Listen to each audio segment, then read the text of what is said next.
नमस्कार दोस्तों, Indian technical training centre में आपका स्वागत है। आज हम लोग इस बैच से पूरा पूछताछ करने वाले हैं। बेसिक सवाल होगा जो शुरू में क्लास होता है, जो पहला क्लास शुरू होता है और शुरुआती 10 दिन 12 दिन के अंदर जो पढ़ाई होता है, यानी शुरुआती एक सप्ताह के अंदर बस उसी से संबंधित पूरा पूछताछ करेंगे। ऐसे आप लोग का लगभग 1 से 1.5 महीना क्लास प्लस हो गया है कि नहीं? उसी में पूछताछ करेंगे। सबको मालूम है? सभी को याद है ना कि पूरा टेस्ट भी हो जाएगा, है कि नहीं? तो पहले आप ही खड़ा होइए, इधर से लाइन बाय लाइन खड़ा होते चल जाएगा, ठीक है ना? इसको इस तरह से रखिएगा ऊपर तो पता चलेगा।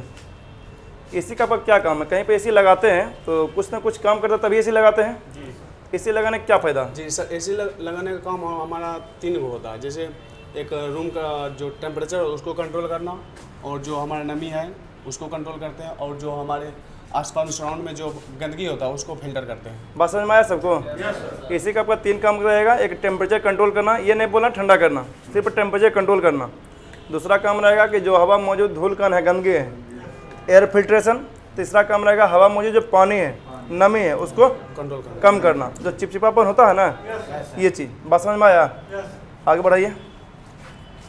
एसी कितना सिस्टम मिले काम करता? ऐसे 3 सिस्टम से मिलता है। कौन कौन सा ऊपर कर लीजिए? कौन कौन से system? Mechanical, electrical, air flow system. Air flow system. इन तीनों बदलाएगा था? मैकेनिकल सिस्टम, इलेक्ट्रिकल सिस्टम और air flow system. Air flow system, mechanical system, electrical system, तीनों बोलते हैं किसको? एयर सिस्टम बोलते हैं, जिसमें एयर फ्लो होता है उसको एयर सिस्टम बोलते हैं। एयर का फ्लो जो होता है उसको air flow system. Mechanical system, mechanical system बोलते हैं, जिसमें विद्युत धारा का प्रवाहित न होता है। इसी में जितने भी कंपोनेंट लगे रहते हैं उसको मतलब मैकेनिकल सिस्टम बोलते हैं। इलेक्ट्रिक सिस्टम बोलते हैं, जिसमें इलेक्ट्रॉनिक प्रवाहित होता है उसको इलेक्ट्रिक। वही चीज पहले जब बोले वही बात पहले भी बोले थे। जहाँ जहाँ करंट का प्रवाह होगा उस सबके सब इलेक्ट्रिकल सिस्टम कहलाएगा, और जहाँ जहाँ करंट का प्रवाह नहीं होगा उस सबके सब मैकेनिकल सिस्टम कहलाएगा। बात समझ में आया? तीनों सिस्टम। अब इलेक्ट्रिकल और मैकेनिकल सिस्टम समझ में आ गया ना? Yes sir. अब 10 मैकेनिकल सिस्टम का नाम बतलाइए, 5 मैकेनिकल सिस्टम नाम बतलाइए ऐसे फटाफट। मैकेनिकल सिस्टम का एसी का पार्ट्स हो गया। कौन कौन सा पार्ट्स? उसमें इलेक्ट्रिकल और मैकेनिकल दोनों लगा हुआ है। Yes sir. जितना भी एसी पार्ट्स दिख रहा है उस सबके सब या तो इलेक्ट्रिकल है या तो मैकेनिकल है। उसमें से आपको मैकेनिकल पार्ट्स का नाम बताना है। मैकेनिकल पार्ट्स है बॉडी, सभी एसी का बॉडी हो गया, और बॉडी को टॉप कवर या ग्रिल बोलेंगे, ठीक है ना? ग्रिल हो गया, फैन हो गया, फैन ब्लेड, हाँ, कंप्रेसर में हो गया जो पार्ट्स होता है मैकेनिकल का हो गया, और ब्लोवर हो गया, फ्लैप हो गया, फिल्टर हो गया, फ्लैप हो गया। यही सब ना बोलना जी। कूलिंग कॉइल, कंडेंसर कॉइल, ये सब बोलिएगा ना। यही सब चीज फटाफट बोला जाता है। दीजिए उनको। इलेक्ट्रिकल सिस्टम किसको बोलते हैं मालूम है ना? इलेक्ट्रिकल सिस्टम जहाँ जहाँ करंट का फ्लो होता है सबके सब क्या बोलते हैं? नहीं, जहाँ जहाँ करंट देते हैं सबके सब इलेक्ट्रिकल सिस्टम बोलते हैं जी। आप 5 इलेक्ट्रिकल सिस्टम का नाम बतलाइए जहाँ जहाँ करंट देते हैं। Capacitor sir. हाँ सही है। फैन है। फैन मोटर बोलेंगे यहाँ पे। फैन मोटर बोलने में दिक्कत हो रही है ना।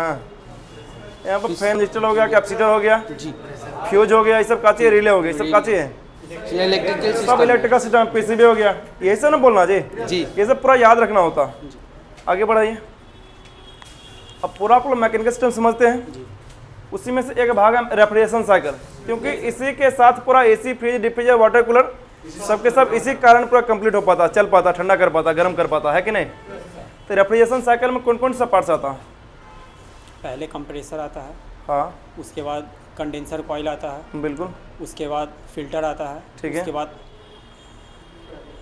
कैपिलरी ट्यूब आता है, उसके बाद कूलिंग कॉइल आता है, हाँ, और उसके बाद वापस कंप्रेसर से स्टार्ट होगा। बस समझ। यहाँ पर पूरा 5 नाम बोले। 5 नाम में जब आप लोग पढ़िएगा ना तो उसमें कहीं कहीं पे आपको 4 मिलेगा, कहीं कहीं पे 5 मिलेगा। ये दोनों सही है।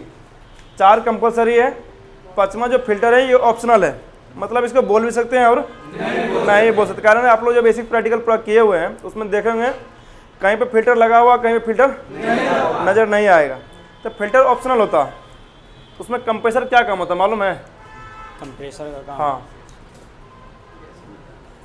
लो प्रेशर को हाई प्रेशर में कन्वर्ट करके कंडेंसर कॉइल में से। बहुत बढ़िया। यहाँ पर टेम्परेचर को मेंशन अभी नहीं करना, क्योंकि जब तक वो चलेगा नहीं, प्रेशर क्रिएट करेगा नहीं, तब तक टेम्परेचर जनरेट होगा नहीं। तो पहले इसका काम है लो प्रेशर गैस को हाई प्रेशर में क्रिएट करना, यही नहीं करेगा। आगे बढ़ाइए। अब जब कंप्रेसर के डिस्चार्ज से गैस बाहर निकलेगा तो कंडेंसर कॉइल में जाएगा, जैसे बतलाए ना अभी। तो कंडेंसर कॉइल क्या काम करेगा? ऊपर कर लीजिए थोड़ा सा। हीट को रिजेक्ट करेगा बहुत और वेपर को लिक्विड में कन्वर्ट करेगा। सही है ना? यही दो काम हमेशा बोलना, कहीं पर भी जब पूछे इंटरव्यू में तो हीट को रिजेक्ट करता है, वेपर को लिक्विड में बदलता। वेपर से लिक्विड में कैसे बदलता सबको मालूम है? जी सर। कैसे बदलता?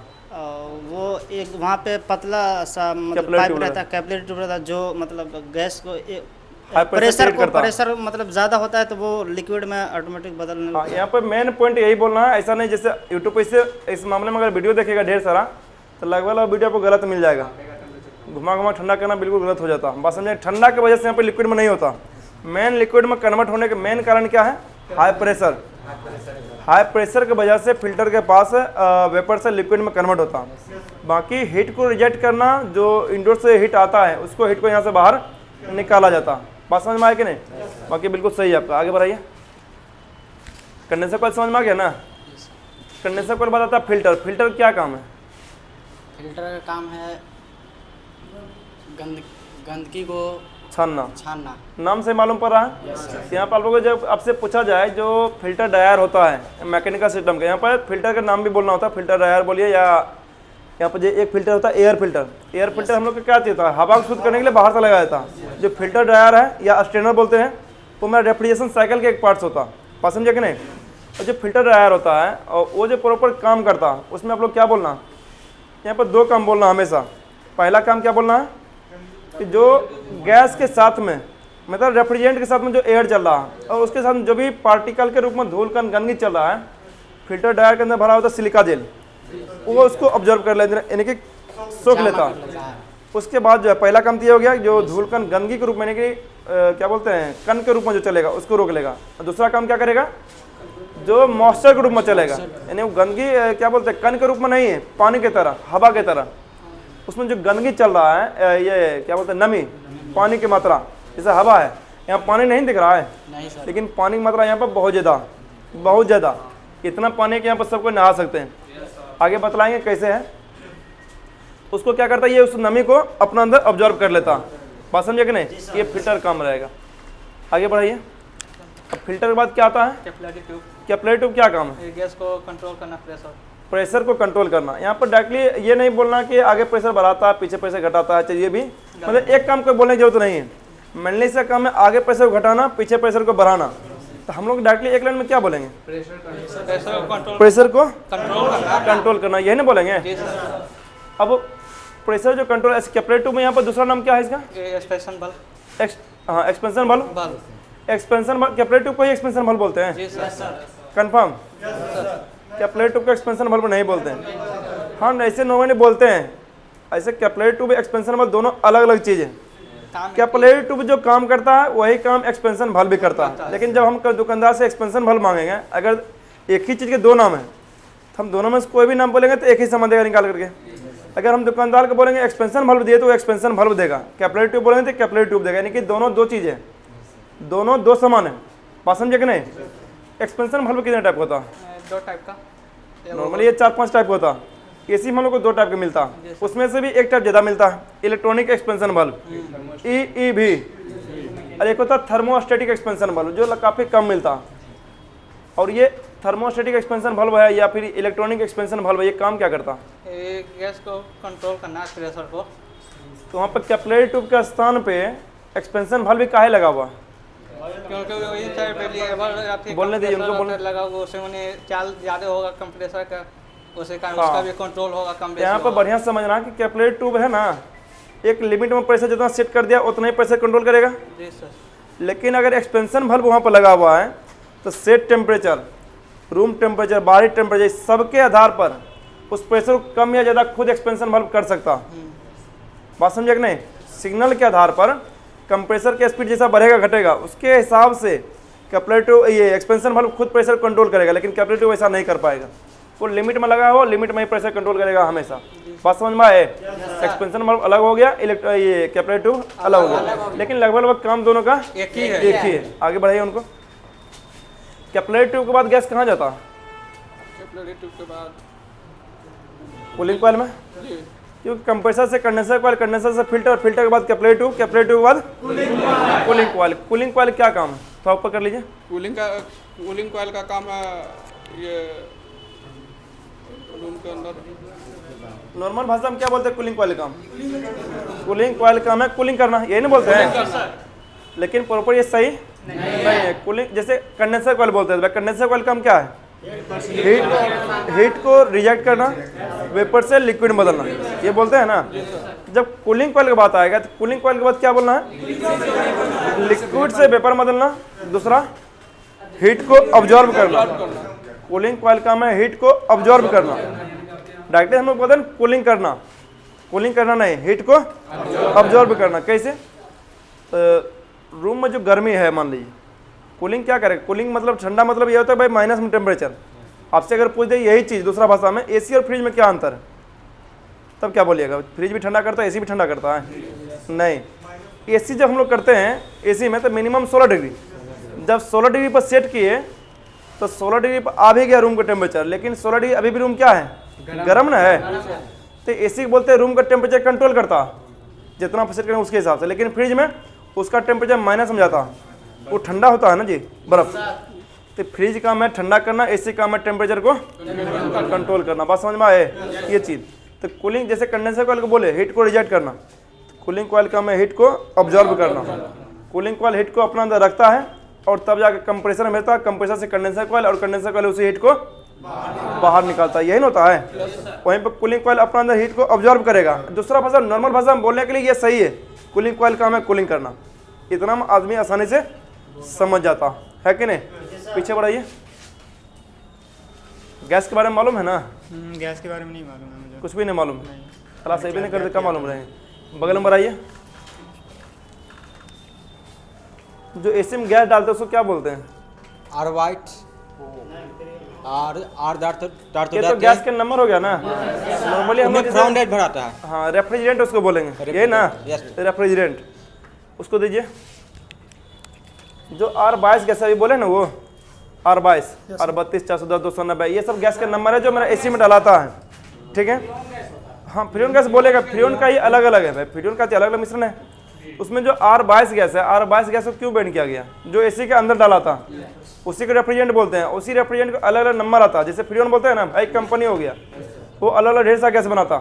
जब देखते हैं पूरा बड़ा बड़ा सिलेंडर तो उसमें क्या लिखा? फ्रियोन लिखा हुआ रहेगा, फ्लोरोन लिखा हुआ रहता है। अलग अलग कंपनी, एक कंपनी हो गया, ये अलग अलग मिश्रण से अलग अलग ढेर सारा गैस बनाता। ठीक है? इसलिए डायरेक्टली हम लोग गैस का नाम नहीं बोलते। गैस अगर बोले भाई एसी में कौन सा गैस डाला था, अगर फ्रियोन बोलते तो सिर्फ आदमी लेता समझ लो भाई फ्रियोन है, गैसे है, गैसों का एक कंपनी है वो। आपका बात समझ में आए? फ्रियोन का चाहिए गैसों कंपनी है जो गैस बनाता है। अगर पूछे कौन सा गैस डलाता है, R22 गैस, भाई मालूम है ना गैस कौन सा होता है? क्लोरोडाइफ्लोरोमीथेन। तो भाई उसका मेन गैस का नाम तो ये ना हुआ। नॉर्मली शॉर्ट भाषा हम लोग क्या बोलते हैं? R22 केमिकल में इसका नाम होता है, इसका भी एक मतलब होता है, 22 का भी मतलब होता है। बात समझे कि नहीं? तो R22 गैस को क्यों बैन किया गया? ओजोन को तोड़ने में क्षम है, ओजोन लेयर को ब्रेक कर देता है। बात समझे कि नहीं? जो पृथ्वी की चारों तरफ ओजोन लेयर है उसको ब्रेक करता है। कोई बतलाए ओजोन लेयर को कैसे ब्रेक करता है? मतलब हमको कैसे मालूम पड़ेगा जो जितना भी गैस है वो ओजोन लेयर को नुकसान पहुंचाता है और कौन सा गैस ओजोन लेयर को नहीं नुकसान पहुंचाता है? हमें कैसे मालूम पड़ेगा? किसी को मालूम है आप लोगों को? बतलाए हुए थे ODP पॉइंट और GWP पॉइंट बतलाए थे कि अगर किसी गैस के बारे में पता करना हो वो ओजोन लेयर को नुकसान पहुंचाता है कि नहीं पहुंचाता है, उसके लिए क्या करना होता है? उस गैस का नाम आपको याद होना चाहिए। जैसे R22 गैस, तो क्या बोलना? गूगल पे जाना, R22 gas ODP point. ODP मतलब हो गया ओजोन डिप्लेशन पोटेंशियल। बात समझ में आया कि नहीं? Ozone depletion potential. जब इसको गूगल पर सर्च करेंगे, अगर 0.1 भी आ गया, 0.01 भी आ गया, 0.001 भी आ गया, तो भी ओजोन लेयर को नुकसान पहुंचाता। इसका मतलब ओजोन लेयर को खतरनाक करेगा, यानी कि उसको ब्रेक करेगा, जिससे सनलाइट डायरेक्टली क्या होगा? पृथ्वी तक आएगा। यहाँ पर कैंसर टाइप की बीमारी, पेड़ पौधा जीव जंतु जितना है सबको हो सकता।